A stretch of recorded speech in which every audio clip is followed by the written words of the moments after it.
All right, then let me introduce Jody, who most of you know, our much beloved Jody Gehrman. She's published 13 novels and numerous plays, and she has a new novel that's coming out next month that's called The Summer We Buried. I guess that's it, The Summer We Buried. And it's a psychological suspense, and Publishers Weekly is already calling it gripping. So that's something to look forward to. And she teaches at Mendocino College also. So I'm going to let Jody just introduce herself and get started. Take it over. All right. So first, I just want to say that I am not really a lecturer by nature. I'd much rather facilitate a discussion. So please don't be shy about asking questions. If you're more comfortable saving those until the end, that's fine. But Susan has told me that she will watch the chat or look for hands. I might miss it, but I am happy to be interrupted at any point. I would much rather be useful to you than hear the sound of my own voice. So just wanted to say that first. I'm going to go ahead and start sharing my screen. All right. So the focus today is about playwrights' tricks to rev up your fiction, or really any narrative genre. If you're writing memoir or creative nonfiction, as long as you're telling a story, I think a lot of these tools can apply. And part of this is coming from, my background was originally as a playwright. I studied playwriting in college, and I really fell in love with the collaborative process of working with directors and actors. It sort of counteracted the inherent loneliness of writing. So I always kind of come home to the theater. As much as I love writing novels, I also continue to write plays. So I find it very invigorating to move back and forth between the two forms. But the idea today is not to turn you all into playwrights, although that would be lovely, but to try to give you some useful tools from the playwright's arsenal that you can apply to any narrative genre that you're working on. Okay, let's see if I know how to change slides. There we go. All right, so the first trick that I wanted to cover is the concept of the ticking clock. And I'm actually so in love with this idea that I wrote a play called The Ticking Clock at one point. And it's basically considering the importance of suspense and some kind of deadline as part of your process as you're planning your novel or your short story or your memoir, any narrative piece that you're planning. Think about how you can add some kind of a deadline, right? So the most extreme example of this would be where we have, in a thriller, let's say, where there's some extreme deadline. The terrorist group is going to blow up some building at a certain time and the hero has to stop it. But it doesn't have to be that ridiculously dramatic in order to be helpful to you. It could be maybe you're working on a very quiet, more internal novel, and we know that the main character is going to a family reunion and they are, trying to work out some of their family issues before they get there. But you have that sort of looming event on the horizon. And we kind of know intuitively as readers that when we get there, that will be the climactic event. All right, so that's one way to think about the ticking clock. I used to write young adult novels, and a really common ticking clock deadline for the high school novel is something like prom, right? Which may seem a little juvenile, but that's a really important event for a lot of young people. So especially if it's a romantic type of plot, then that's really, an important ticking clock. So yeah, that's the first one I wanted to cover. And again, feel free if you have questions popping up at any point to. This was something that I learned from a playwright actually quite recently, was the idea of thinking not so much about who your character is, but when they are, right? So if we have a character who is normally very tranquil and serene, but they are at a crossroads in their life, some situation that's putting a lot of pressure on them, their personality can transform, right? And that's a lot of what we're looking for in any storytelling situation is, how is this character going to transform? What is going to change them? Who are they at the beginning of the story? And then who are they going to become by the end? So, you know, we all know that conflict drives the narrative, right? Whether you're writing a play or a novel. But I'd never, until this playwright posed the question to me in this way, I never thought of it in quite this way, that it's more important the situation that the character finds themselves in and the crossroads that they're standing at, that is more defining to their character than you know, a list of traits, right? So think carefully about the situation that your character finds themselves in.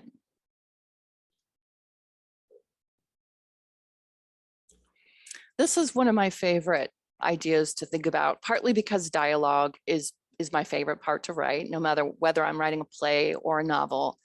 But the concept of text versus subtext, again, probably not something new to you, but I see a lot of beginning playwrights make this mistake, and many novelists, where the characters sadly say what they mean, right? And this is a great thing in life when we're all very honest and clear about what we think and feel. But it's not very good in fiction or storytelling because it's a little too, you know, screenwriters call it on the nose, right? The dialogue is too on the nose. People just kind of say what they think and feel, and that's the end of it. So those writers are missing out on the opportunity to add subtext to their work, right? To imply a meaning that sometimes directly contradicts what the dialogue says. Now, keep in mind that playwrights only really have the dialogue to work with. Sure, we have stage directions and maybe some indicators about what the set should look like, but we don't have what fiction writers have, which are dialogue tags, right? So we have, when you're writing fiction, you have all the like micro expressions that people make, right? If someone says something with a frown, it's very different from if they say it with a smile, or if there's a tone of sarcasm, you can imply that in the tag. The way they use their voice, the way that they, you know, the expressions that they use, the body language that they're, you know, the gestures that they make, all of that plays into subtext in fiction. And part of the pleasure in both a play and a novel is in seeing beyond what the character's saying to what we think they actually mean by those words, right? There's a lot of room for humor in this when characters don't say what they mean and they kind of hedge around something difficult. You know, if you're having characters who are having a tricky conversation, it really adds a lot of interest and texture to the scene if we're working the subtext and thinking carefully about what's underneath the words that they're saying. So be careful of dialogue that is too honest and forthright. And we're going to talk a little bit more about dialogue and the music of conversation and, you know, eavesdropping and all of that later. So I'll save some of that, but just wanted to point out that subtext is really, really important to making dialogue work. I'm just going to pause here for a second and see if any questions are popping up. Yeah, I can't see everybody's hands. So you have to put it in the chat if you want me to see it. Okay. Because of sharing the screen. So I don't have any chats yet. Gotcha. Okay.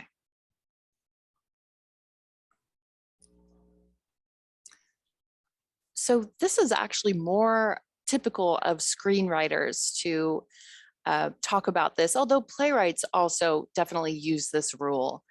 The idea is that you enter the scene late and get out early. The reason I chose this picture is because my husband is an extreme introvert. And so the way I remind myself of this trick is it's the introvert's rule for every party ever, right? Show up late, get out early, try to make it as short as possible. And the idea here for writers is that oftentimes beginning writers will have a whole lot of lead in to the scene. And then sometimes they'll kind of beat a dead horse. We've gotten the basic idea of what's happening in the scene, and yet it continues to go on and on, right? So if you ever get the feedback from editors or fellow writers that your work is a little overwritten or that the pacing is a little bit slow, you might want to think about this, tightening up the scenes. What's the latest possible moment that you can start it, right? It's a kind of a workshop cliche to say, well, I think this scene actually starts on page 9, right? We've got 9 pages of something that doesn't really matter to the heart of what's happening here, okay? So this is a way to keep your scenes tight, keep your pacing moving forward, keep the momentum up. And I'm the kind of writer who tends to write a fairly lean draft and then fill in the pieces, but a lot of people tend to overwrite and then carve away, sort of more of a sculptural way of working, where you start to cut out the lines or the scenes or the moments that aren't really working. So I think this is just a good rule of thumb to keep in mind, that you want to enter the scene as late as possible and get out early before you lose the impact and before you slow the momentum of the overall book or story.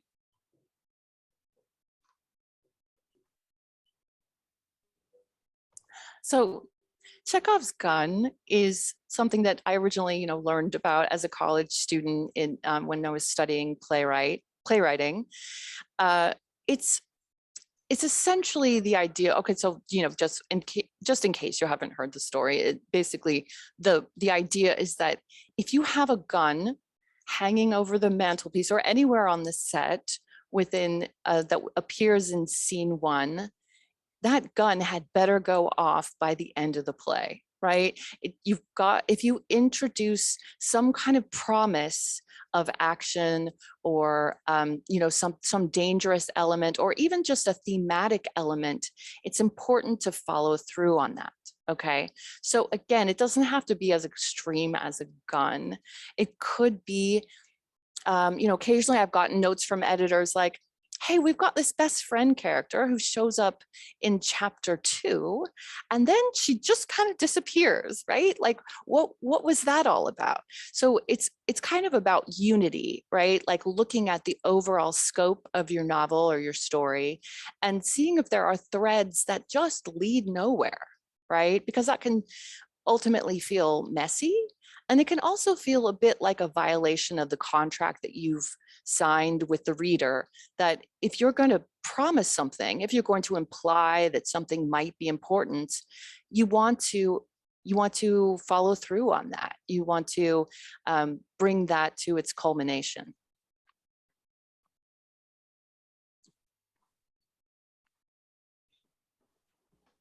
This is something that I love about playwriting, and especially small scale playwriting. I have never had a play on Broadway, so I can't tell you what it's like to have an infinite budget and huge production values. But I'm actually kind of grateful for writing for smaller theaters, because there's a wonderful kind of claustrophobia that is possible in a play that is sometimes lost in other forms of narrative. I'll give you an example. So, there have been a number of famous plays, successful stage plays, that have been turned into movies. And I often feel that those don't work as well because you lose that claustrophobia of a one room kind of story, right? So like Steel Magnolias was a play that was very successful on the stage, and it was turned into a movie, which also I think, did fairly well. A lot of people loved it. But I felt that a lot was lost in the translation, because in the play, it's all set in the hair salon, right? It's this very intimate sort of women's space. And you never leave that space in the play. And so, you know, we have this sort of microcosm where all these human dramas play out. And when they created the movie, you know, they took it to all different, you know, probably, I don't know, at least 30 different sets, right? Where we have people in their homes and we have people outside and all of that. And it takes a lot of air out of the story. If you want to look at more fiction-based examples, the last suspense novel that I published was a locked room mystery, right? And of course, there's many, many examples of locked room mysteries where you have basically one sort of set or setting in the case of a novel, and you never really leave that space. It becomes this, the four walls within which the story is told creates narrative tension, right? So again, this is not to say that everyone should write a novel that's set all in one house or one room, but simply that it's something that you might want to think about as you're planning your story. Can I add more tension by keeping that space tight?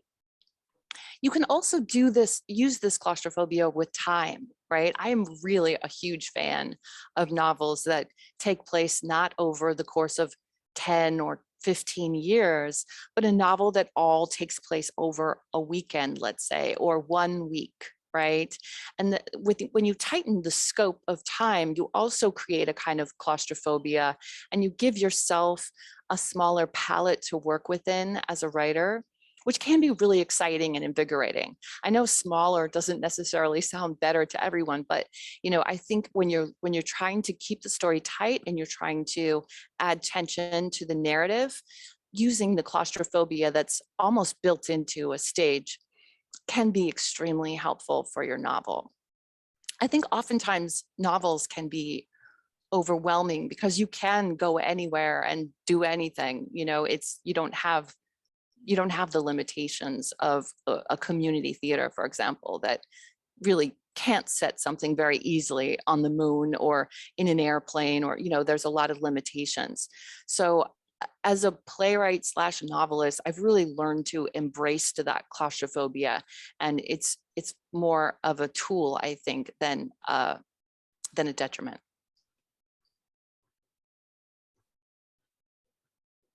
Trying to see how I'm doing the time.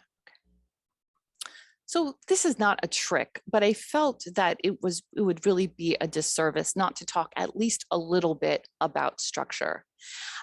I don't know if this matches anyone else's experience, but one of the things that I found kind of surprising, maybe even shocking, in moving back and forth between the fiction communities and playwriting communities and then screenwriting communities, is that fiction writers and my fiction professors spent so little time on structure. It took me ages of studying writing to really even get this basic image that I'm showing you, the 3-act structure where you have exposition at the beginning, right? We need to know where we are, who these people are, what's going on.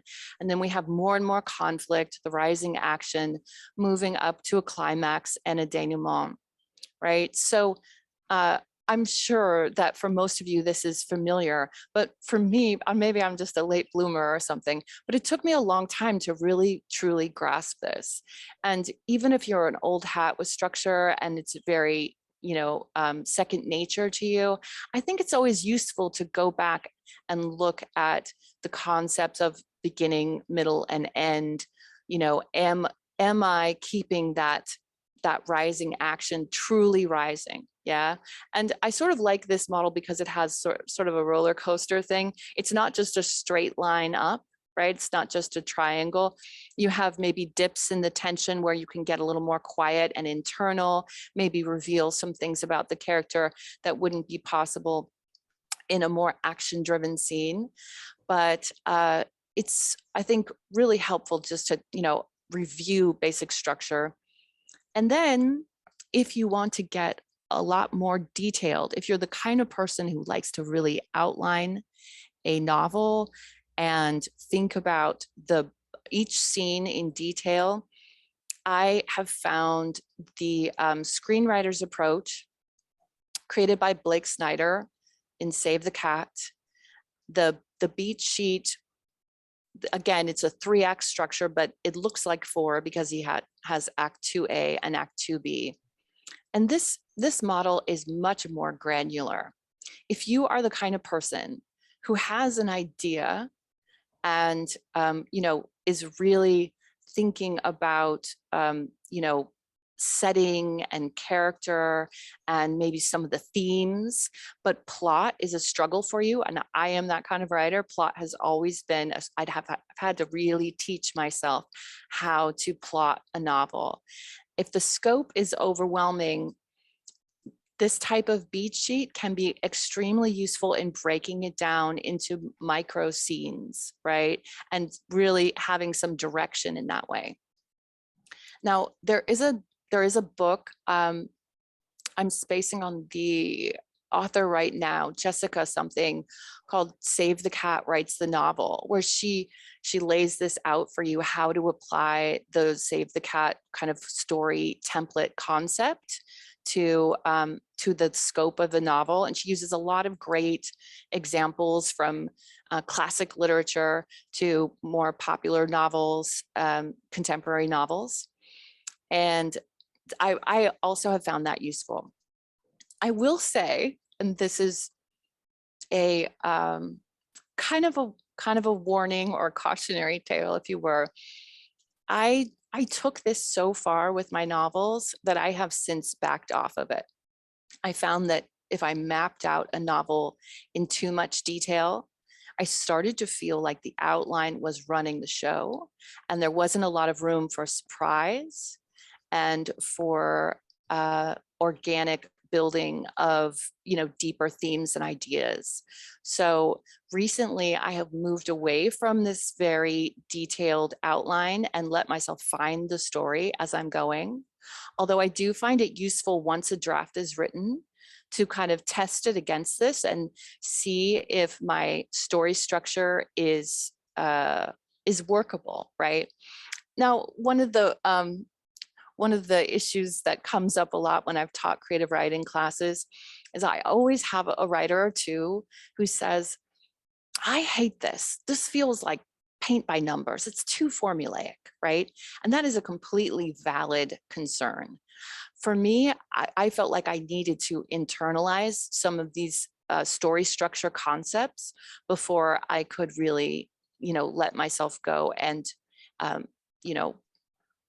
trust that the story will be there, that I've got these beats somewhere inside my head, and that I can, not be quite so control freaky about it.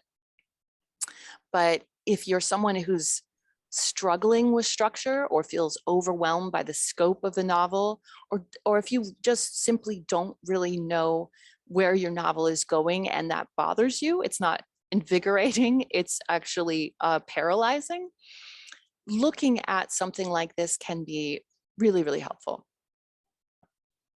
Jody, we have a question. Is Yes. Save the Cat an actual play? Save the Cat is a book, and it's extremely popular among screenwriters.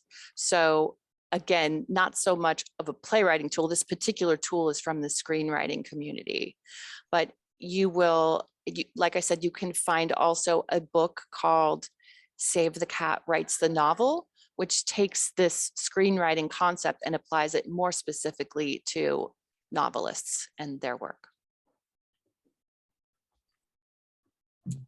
Other questions? No. Okay. So we've all heard the cliche among actors, right? What's my motivation? And I will say that, one of the many joys of being a playwright is working with actors and hearing them say things like, I don't understand why I'm saying this. I don't understand why I'm doing this, right? And it's a great challenge for a writer to have to answer that question, to have to say, well, why did I make that character say that? Why did I make the character do that? And one of the things that I find frustrating as a reader is if I don't really understand where the characters are coming from.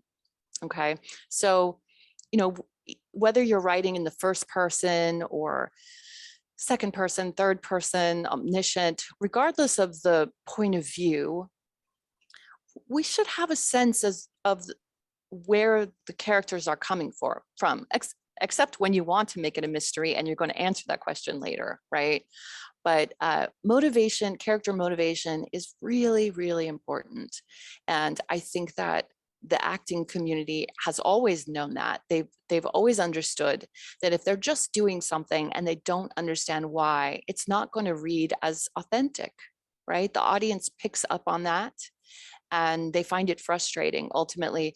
And it will distance the reader from your characters if they're doing random things or making choices that oftentimes what happens is the characters are making choices that are very convenient for the plot, but are not organic to the character that you have created, right? So watch yourself with that. If you really want your character to confess all in this moment, but you've already created a character who is clearly reticent and not very forthcoming, then it doesn't make a lot of sense. Like, why are they suddenly confessing? Is it because they're under stress, or because the person that they're talking to suddenly draws these secrets out of them? So the point is not that characters always have to be consistent or do everything exactly the same way throughout the novel, but if they're changing, we should have a sense of why.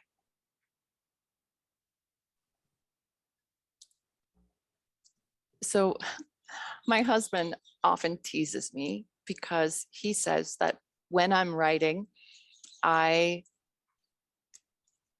give the impression of someone who is possessed by demons because I'm always whispering all the dialogue in this kind of husky voice. And I don't even know that I'm doing it anymore. It's just something that, again, I think comes from the playwriting background. You know, when you read your dialogue aloud, you will find a lot of inconsistencies in voice. You will hear when a monologue is going on too long, whether that monologue is in a novel or in a play. You will start to hear the ways that it's unnatural, and it's also a lot of fun. I love dialogue so much, and you know, I am a compulsive eavesdropper. I will sit in a restaurant and listen to all the conversations around me.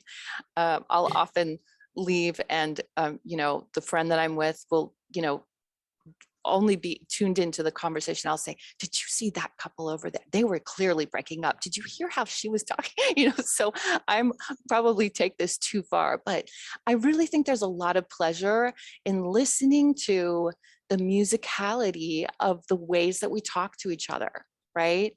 And oftentimes my student writers who are just getting started with dialogue will create very stiff and unnatural dialogue because they're not paying attention to the chaos of how we actually speak. People interrupt each other. People say very awkward and inappropriate things sometimes, and there's an awkward silence, right? So think about the cadence of everyday language and the ways that we choose to share or choose to hide things from one another.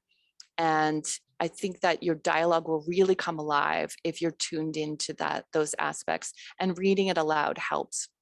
There's also a related playwright's trick where you take a script and you cross out the names and read the dialogue aloud and see if you can still tell who's speaking, right? Because another major pitfall that all of us fall into sometimes is creating characters who all sound the same. Each character should have a distinct voice. Each character chooses different vocabulary. Maybe one character has very erudite language and a rich vocabulary, and someone else is monosyllabic. And if you cross off the names, or in the case of fiction, take out the tags and just look at the voices, at the actual quoted dialogue, you will be able to test yourself to see if those voices are distinct enough. obviously all of this is coming from one brain, unless you have a co-writer.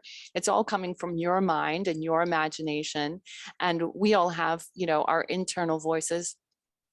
So there's a tendency for all the dialogue to run together a little bit and not be distinct enough. So this is something to watch for.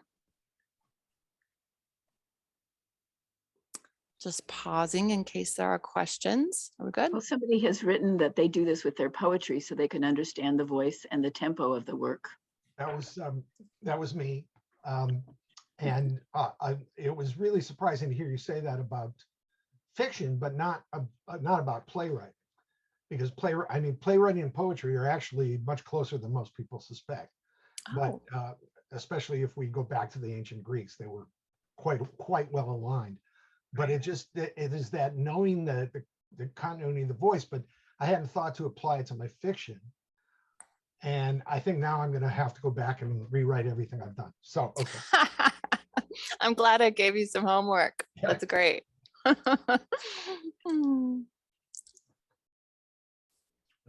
have some questions about stage directions. Yes. I've been in plays and had directors and such, and part of the attitude of the actors and directors has always been ignore the stage directions. This is how we're doing it. But sometimes, you know, the physical setting, the gestures, movements toward or away someone, or shrugging or questioning look in your face. I mean, those are an important part of the communication. I kind of worry about overriding it. What do you think? I'm definitely of the school of thought that less is more when it comes to stage directions. And here's a trick that a playwriting professor introduced to me early on that I thought was a good thing to remember is, if you really feel strongly about something, like a gesture or an action that the character takes, write that into the dialogue, because you're absolutely right that many directors will ignore the stage directions. And that's kind of where their creativity comes in, right? They're going to block the play, right? They're going to tell people how to move and where to move and when. But you are the master of what the characters do, right? So I always give my students the example of, you know, if the stage direction is, you know, she scratched her head, that's not essential, you know, and that's probably going to be ignored by directors. If the stage direction is she takes off her dress, that's a much more important stage direction, right? That's probably not going to be ignored.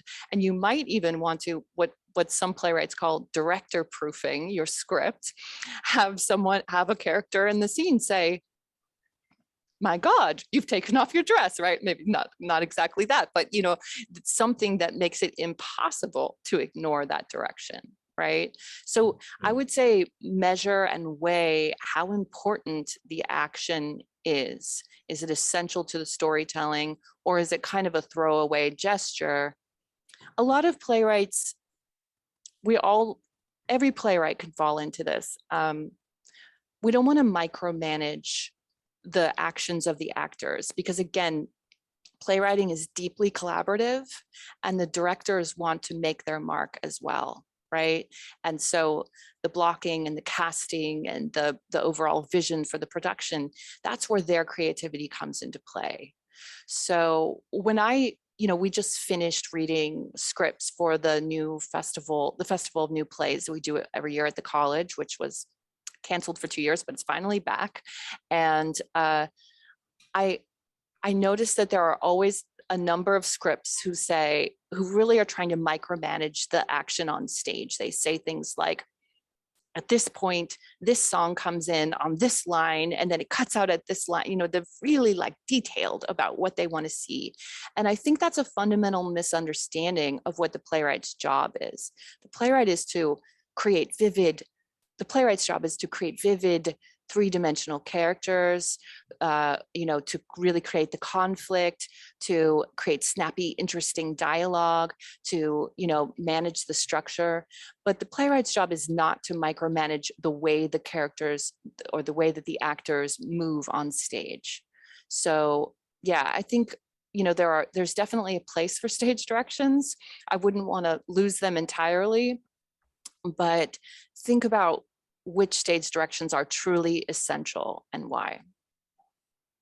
Well, I'm thinking more of when you have a situation where you want to impart the image of confidentiality. One character wants to impart something confidential to another character to either save a character from embarrassment or not involve everybody in the room in your conversation. Things like that is what I mean, I know you have to give the actors the range to interpret any play. I mean, look how Shakespeare's plays are interpreted, but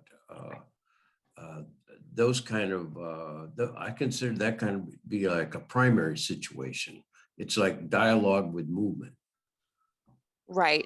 Yes. And I agree. I mean, you know, a quick stage direction, like, you know, she whispers it to this character, or, you know, something like that, that can be very important. Yes, absolutely. I agree. Okay. Did I answer your question? Any follow-ups? Oh yeah, very good. All right. All right. So another trick that is useful to consider is, so we all know the difficulty of exposition and giving the reader or the viewer, the audience, a sense of what has come before the story happened. And this can be very hard when all the characters in the scene already know that information, right? So, for example, a clumsy way to express exposition is to have a couple that's been married for 2 decades, let's say. The husband says to the wife, well, as you know, we've been together 2 decades, right? That's a little clunky, yeah, because they both know it. So why would they say it to each other? Yeah. But if that same couple is sitting there at dinner and a character walks in who is clueless, who doesn't know this stuff, then it's much more natural to express that exposition to the ignorant character. So don't overlook the power of the character who knows nothing. One of the aims, of course, is to make the exposition as seamless and organic as possible. So you don't have just a big information dump somewhere, right? You want to weave it through and, you know, make it so that the reader barely notices that exposition. They just suddenly know much more about this world, and they're not seeing you, you know, pulling the strings as the puppet master, like, oh, I see now that this writer wants me to know this information. So if you find yourself struggling and you need to get some information across for the story to make sense, try to bring in a character who knows nothing, and then it will feel much more natural to explain that exposition simultaneously to the clueless character, but the bigger picture is to the audience or to the reader.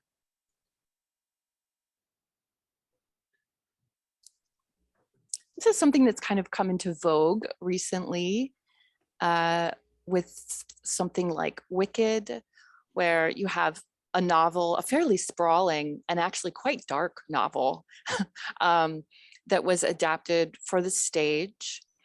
And we see it with, you know, fairy tales where, you know, there's been a number of screenplays that were turned into movies recently that were exploring, like, you know, the wicked stepmother in Snow White, for example, or characters that didn't get a lot of airtime in the original material that they're tapping into, but who now become the stars, and we get to see from a different perspective. Oftentimes, like in the case of Wicked, we have the Wicked Witch of the West, who is, you know, suddenly the main character and is goes from a sort of fairly one-dimensional villain to a rich, multi-dimensional protagonist.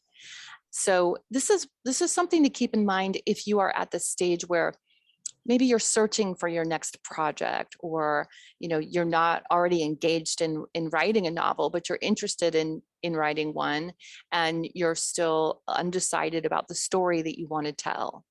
Think about literature, fairy tales, legends, myths that you've been drawn to all of your life, and think about the characters that really didn't get their fair share of stage time, so to speak. We didn't really see into what they were thinking and feeling. This could be minor characters, it could be villains. There's a wonderful playwright,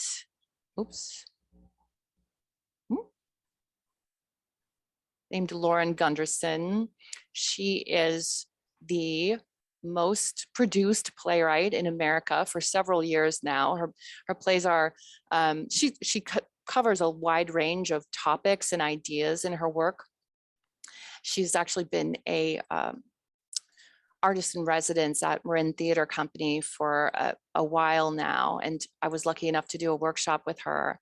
But she has this trilogy of plays that's all around Pride and Prejudice. And for each one of the plays, she takes one of the Bennett sisters. So, right, Eliza was the main character in Pride and Prejudice, and she takes each of the lesser known sisters and makes one of them the main character for each play. So there's a lot of pleasure in this for the audience. I loved seeing these plays. It allows you to kind of shine the spotlight on a minor character and imagine, you get the joy of being at Pemberley and, being within the world of Jane Austen. But you get to see this twist on it, right? A different perspective. So anyway, I find this really inspiring when I'm searching for stories. I like to consider this as a possibility. If I'm kind of drawing a blank, think about the minor characters, the overlooked characters, the misunderstood characters. I've had kind of a fantasy for a while about writing a play about the Tooth Fairy. I mean, what a peculiar character that is, right? This creature who comes and takes the teeth and gives you money under your pillow. So, it could come in a lot of different forms, but I just wanted to put this out there as a possible writing prompt to find a character that didn't get a lot of attention in the original material and explore their story more in depth.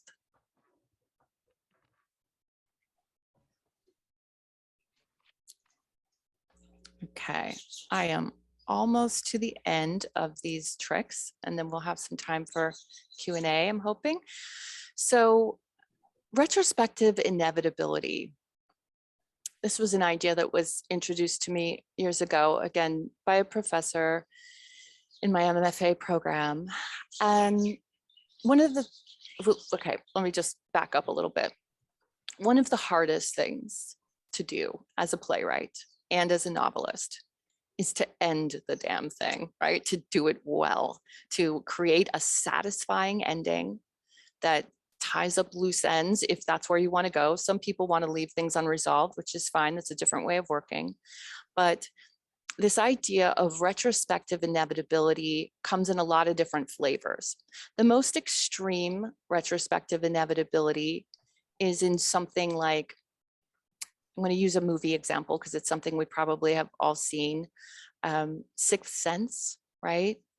Where at the end, I'm so sorry if this is a spoiler for someone, but at the end, we find out that a main character was actually dead the whole time, right? And so then when we look back on the story, there are all these ways in which that choice makes sense, but it was hidden from us throughout the movie, right?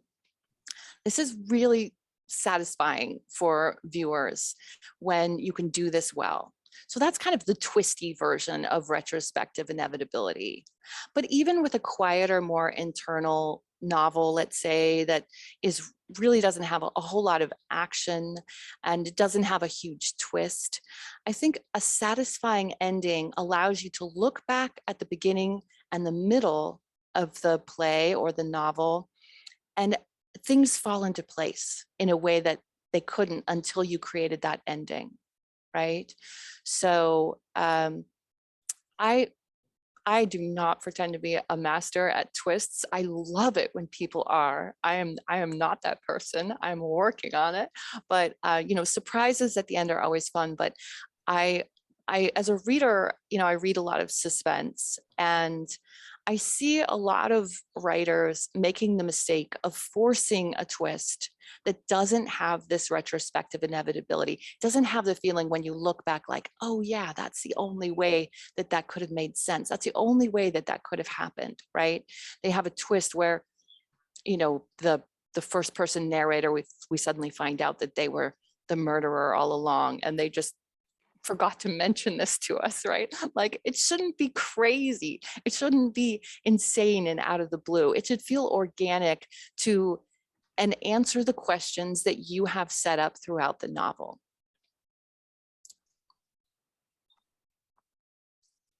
So yeah, that's the end of my slides. And I just want to emphasize that endings are so essential. Again, going back to, reading plays for the New Play Festival, there are so many plays that have so much going for them. They have a great premise. They have fabulous characters. They have snappy dialogue. They're doing everything right. But the problem is the script just kind of ends. It doesn't have any kind of satisfying twist. We don't see a character arc. The characters don't really change from the beginning to the end. So really spend some time on your ending. And sometimes, again, this is kind of a screenwriter's trick. If the ending isn't working, then look back at your beginning and middle and see if there are ways that you can tweak that. I did this with a novel that I wrote recently, where I got to the two-thirds of the way into the manuscript, and I realized that there was a fatal flaw that I had written into the beginning of the novel that made readers really not like this protagonist very much. And I had to go back and fix that and fix everything connected to that before I could create a satisfying ending.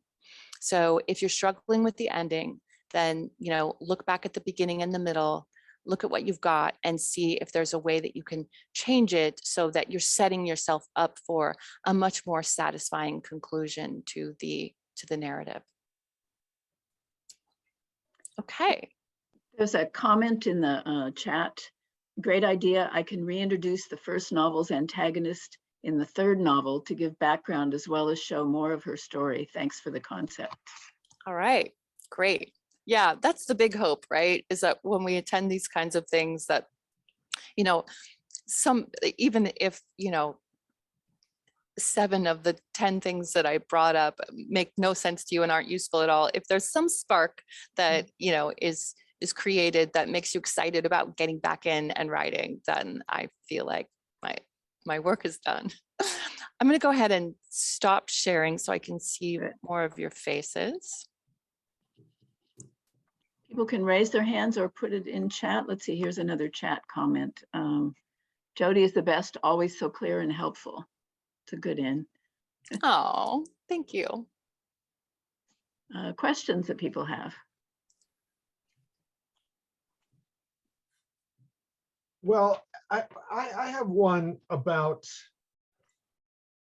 because you were talking about endings there, but I was I've got a short story I've been working on for quite a while.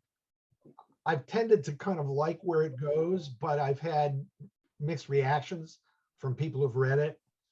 And in particular, the primary character in the story is a somewhat dislikable character, but the story is about what makes him become dislikable. And at the end, there is some toward the end, there's some resolution with the other character who was involved with what transpired years before. Ending this to take this, character who's been dislikable through most of the story and suddenly make him understandable. We're with him. I mean, we're changing our sympathies and everything. I've recognized from the beginning of the process of this that that's a very tricky place to go in terms of if you make them suddenly too sympathetic, it's maudlin. Mm-hmm. If you don't extend some level of sympathy, then there's been no resolution of the conflict, the internal conflict, or no possibility of that. And so how would you talk about, like in a play, would take maybe an August Wilson play, Fences or something. And, you know, there's certainly in August Wilson's play always has at least one person, sometime the main protagonist, who's quite, you know, really kind of a smarmy jerk, right? But he's one of those people who's really good at getting the viewer, the reader, whatever, to suddenly see this character in a different light by the end. And it's that transition of dislikable, you know, kind of like, I don't really like this guy, to, oh, now I understand. So what can you say about that from a playwright's perspective? Well, I think this is not going to be a direct answer to your question, but I'm going to give it my best shot. So one of the things that was kind of a revelation for me was realizing that, and you know, this came from a playwriting teacher many years ago, realizing that when we talk about sympathetic characters, there isn't just one way to make a character sympathetic or compelling, right? I mean, the main thing we want is for the reader or the viewer to stick with this character. They'll follow them on their journey. And so there's a list, I think this comes from the screenwriting community, a list of like this is from Blake Snyder's Save the Cat. It just came back to me. So of like 7 or 9 different ways that a character can build connection and foster empathy or sympathy from the audience that don't have anything to do with them being a good person per se, right? So like, I won't be able to say all of them, but for example, there's something called undeserved misfortune, right? When a character has been through something that they did not bring on themselves, that has really scarred them in some way, we tend to empathize with that a lot more, even if the person is despicable in many ways, right? We tend to forgive that and still go with them because they've been through something so horrific, right? Or something that they, again, it's essential that it's not something that they brought on themselves, right? So, and this is part of the reason that orphans are so popular in fiction, because they already have this heavy dose of undeserved misfortune. Assuming they didn't kill their own parents, they have this in spades, right? Things like being really good at something. There are a lot of characters in fiction and in movies and plays that we will tend to bond with, not because they're nice, but because they're really, really good at something. Again, I come from, a lot of my time as a novelist was spent writing young adult. So I really studied young adult a lot to see what those authors were doing well. And I think of, Katniss Everdeen from the Hunger Games. She's not always a nice person, but she's such a badass in so many ways, right? And so subconsciously or maybe even consciously, we want to identify with that character because she's such an amazing archer, right? She's a perfect shot. So, think about different layers that you can build into your character that may not make them classically sympathetic, but that do make the audience want to follow their journey because they're compelling. My favorite characters to write are ones that are really quite messed up in many, many ways. They tend to be more complicated. The title, Save the Cat, actually refers to when a character, even a fairly unlikable character, does something kind that they didn't have to do, right? They save the cat. Yeah. They they do something for someone who is less fortunate than them, or that is in a bind. And suddenly we feel more connected with this person. We feel more compelled to follow their journey. So I would say, look at the layers of your character and the types of things that might make the reader stick with them, and think about all the different ways that you can go ahead and build that connection that has nothing to do with how likable they are. We have two more questions in the chat, and then I think that we'll have to call it quits at that point. So one is, you didn't mention the creation and setting of the scene for different plays or parts in the story. Does that give more opportunities for action to show character? I'm sorry, can you read it one more time?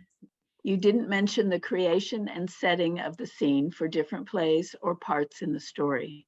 Doesn't that give more opportunities for action to show character?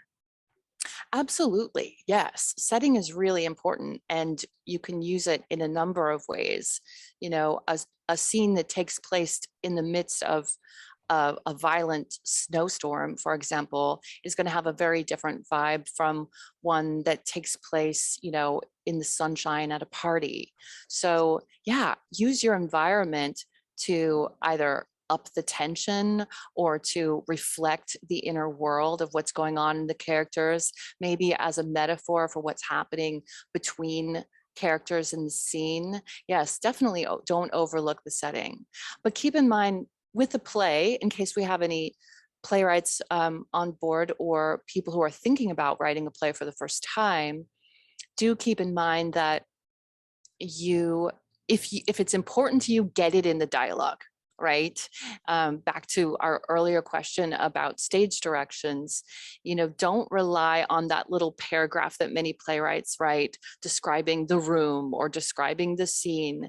You know, have someone refer to the gun above the mantle, if you want to, you know, go there, refer to that in the dialogue, and that way you've really locked it in, right? So the dialogue is the only part that's truly sacred in the world of playwriting. That's the only area that we have absolute control over. And it is pretty sacred, unlike screenwriting, where you could have a script doctor come in and completely rewrite your script. Within the world of theater, the dialogue is more or less sacred. So if it's important to you, build it into the dialogue. Okay, and then the last question, can you talk more about how to create the ticking clock tension? Sure, yeah. I'm here in Maui staying with a couple of writer friends. So I did a little rehearsal run of this talk, and they had a similar question. So we were kind of listing different ways that the ticking clock can appear or manifest, especially in subtler works, right? We all know about the ticking clock with the terrorist is going to blow up the world or whatever. That's obvious, but it gets a little trickier when you're looking at like character driven, you know, subtle, more literary works. Sometimes you're setting up like I'm working on a new play idea, and I'm leaning on the trope of the bet, right? Sometimes you have two characters who make a bet, and so we have this central question, sort of who's going to win that bet, right? Hopefully with very high emotional stakes. It's not just a throwaway bet that nobody cares about. It's something that's really essential. So that's you'll see that in many movies, many plays, many books, where two characters have some kind of wager. You know, My Fair Lady comes to mind, right? So that can be a form of ticking clock. Other ticking clocks could be where you have the scope of the time set up, right? I'm a huge fan of the summer novel, right? Because it builds in this structure of the beginning, middle, and end. You've got June, July, and August, right? So it's kind of, in that case, the ticking clock is a sort of unwritten contract with the reader that says, this story is going to end when the summer ends. And it gives the reader a sense of comfort too, to be able to track it. Okay, I know we're at the 4th of July, so we're kind of at the midpoint more or less of the summer. You can kind of sense where the climax is going to happen. We know it's probably going to happen sometime in August. So there's those are just a few examples of ways to weave the ticking clock idea into your script or your novel. But I'm hoping that now that you have that on your mind, the ticking clock and how to use it, that you will start to discover it in the works that you're reading and the plays and movies that you're viewing. It's a multifaceted tool. You'll see it in many, many different ways. Okay, thank you very much. It's very helpful. Everybody can unmute and applaud, or and again, we'll stay if people want to talk some more. Thank you so much. Yes. Thank you. Thank you. Thank you. Wonderful. Very Good helpful. advice. Good advice. You made us all jealous, though, about where you are. Yes.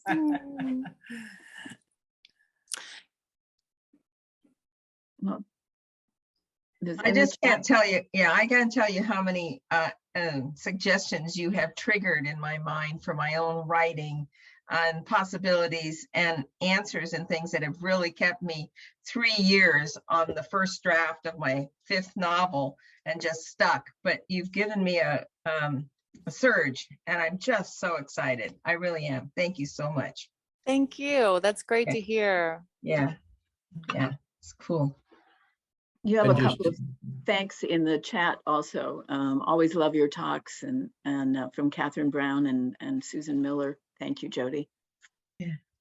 So just a reminder to everybody, we have recorded this and it will eventually be up on our YouTube channel. So you know. Just one suggestion, don't make the tooth fairy character a dentist. The money will end up on the wrong pillow. Duly noted. Thank you. Wonderful. Hey, Nona. Oh, you're muted, Nona.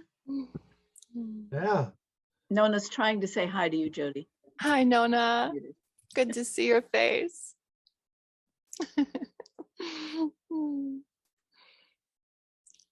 Well, do have a great rest of your journey on Thank that you. lovely island.